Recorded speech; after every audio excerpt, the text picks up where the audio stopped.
এই যে থাকবে, আমি বানটা একটু কম দিয়ে লাইছি। অনেকে আছে এটা গিটটা দিয়ে বান দিয়ে ফেলায়, বান দিলে এটা ছুটে না, না ছুটলে কিন্তু সুন্দর হয় না বানাতে। এই যে ধরেন আমি পেঁচাইছি, যতই পেঁচাইছি হ্যাঁ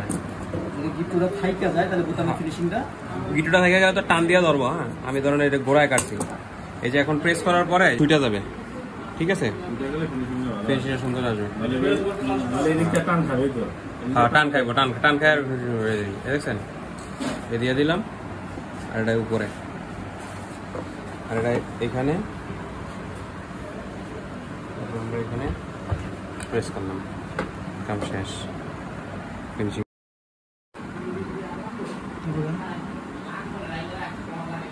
এই পাশে দেখাও ফিনিশিংটা। ঘুরে